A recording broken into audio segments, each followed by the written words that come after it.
Buenos días. Sensiblement différent, le podcast des humains sensibles et différents. Saison 2, épisode 31, hors série numéro 17, spécial J'envoie 2024. Le pouvoir des mots. Salut et bienvenue dans ce nouvel épisode de Sensiblement différent, hors série spéciale J'envoie 2024. 31 jours de podcast rythmés par une contrainte créative, technique ou thématique. Un jour, un thème, un podcast. Aujourd'hui, sans osciller, je vais te parler du pouvoir des mots. Les petits, les grands, les doux, les mous, les mots violents, les mots qui rassurent, les mots qui font grandir. Les mots. N'y voilà aucune abnégation de ma part, c'est juste que je me sens comme à l'acmé de mon défi J'envoie 2024. Je me sens inspirée par un élan aux couleurs agogiques. Et c'est avec une forme d'alacrité non feinte que je t'invite à écouter ce podcast. Si tu te sens parfois l'âme d'un anachorète, alors cet épisode est pour toi. Et pour moi, il est une véritable gageure.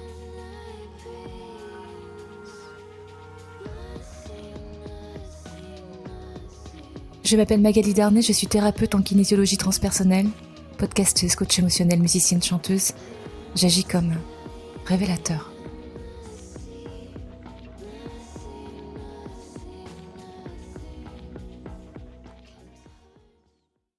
Je ne sais pas si tu as déjà entendu parler de Masaru Emoto, un docteur en médecine alternative japonais qui est mort récemment, en 2014. Et qui a fait des recherches en fait sur l'impact des mots notamment et de certaines vibrations sur la formation des cristaux d'eau.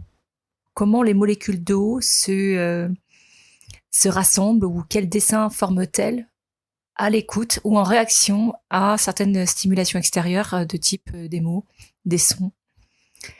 Et moi j'ai toujours trouvé ça complètement passionnant, sans pour autant vouloir être dithyrambique, mais absolument passionnant de voir en fait l'impact de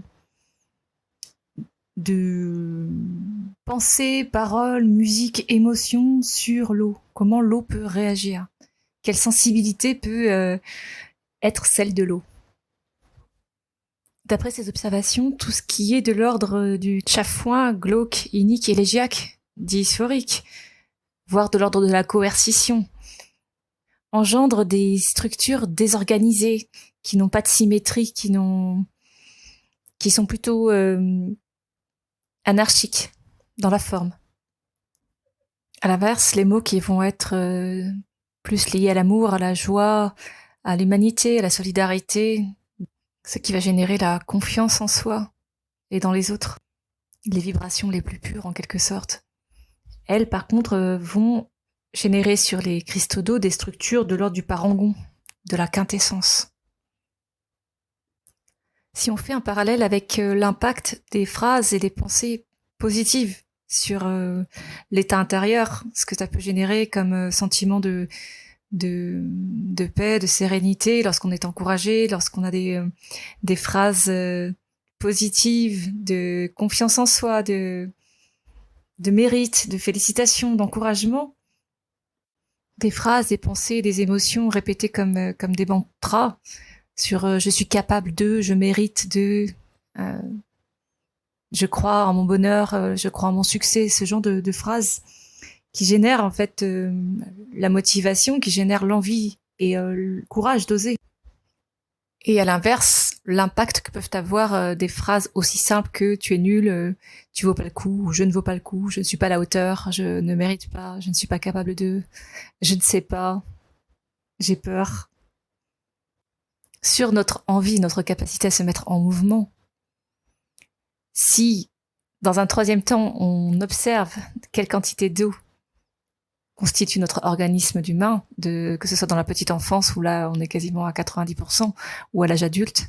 Si on relie ces 3 informations-là, alors ça devient quelque chose de non déraisonnable, de faire l'hypothèse que les mots que l'on prononce, que l'on pense ou que l'on entend ont un impact direct sur notre bien-être.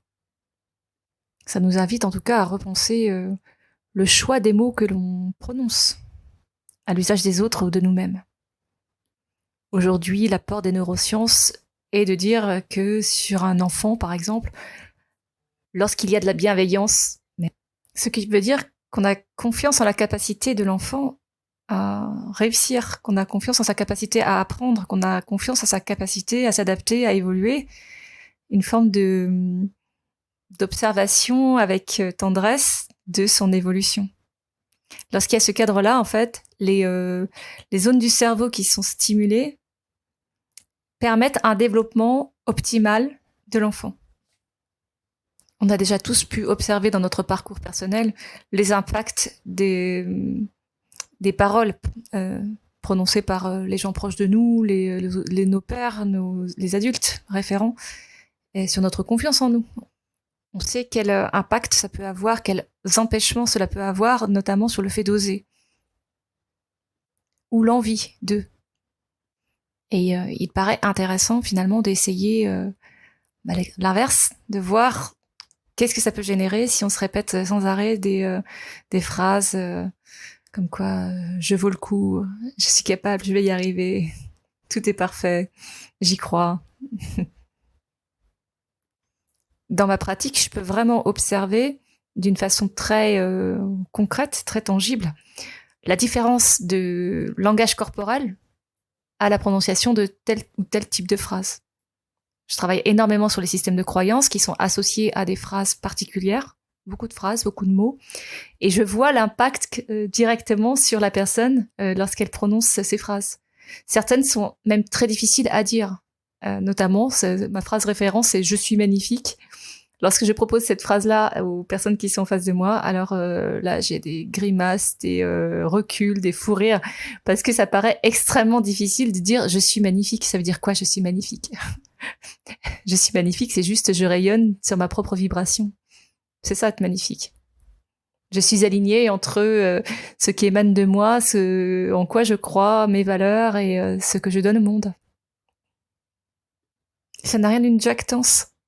C'est juste observer soi comme un soleil. Le soleil, il se prend pas la tête, il se demande pas s'il est autre chose qu'un soleil. Il brille, voilà.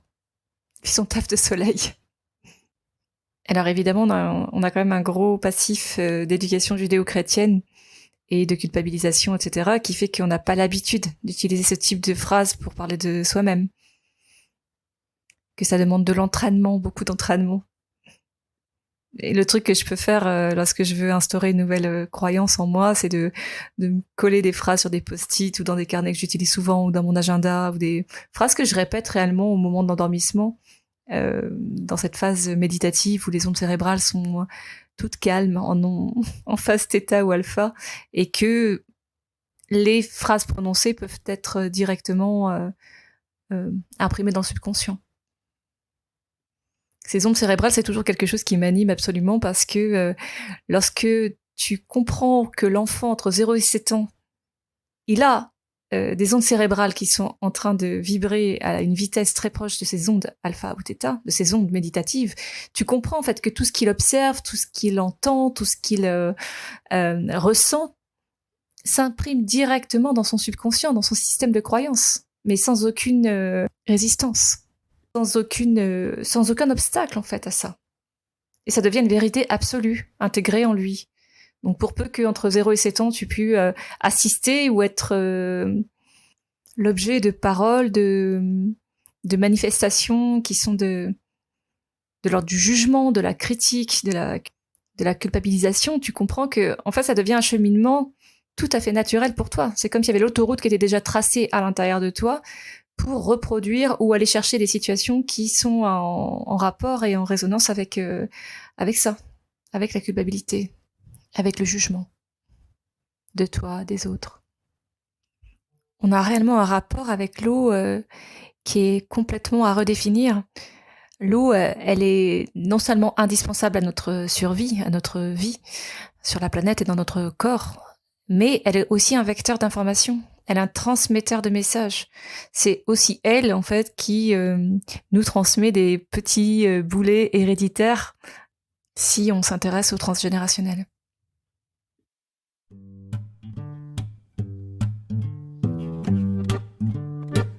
Approchez, approchez, mesdames et messieurs, car aujourd'hui, grande vente aux enchères.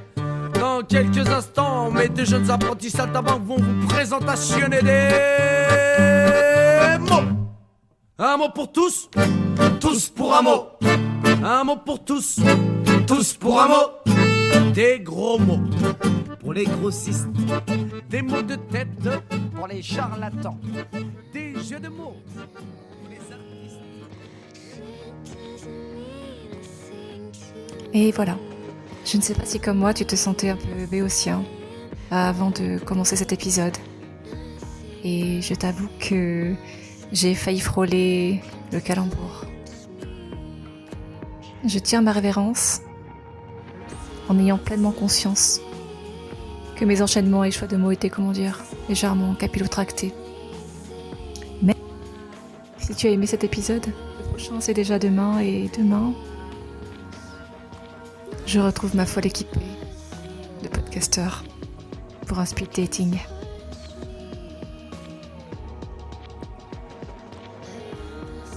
Abonne-toi à ce podcast que tu peux trouver sur toutes les plateformes pour ne rien manquer et participer à cette aventure extraordinaire, la tienne.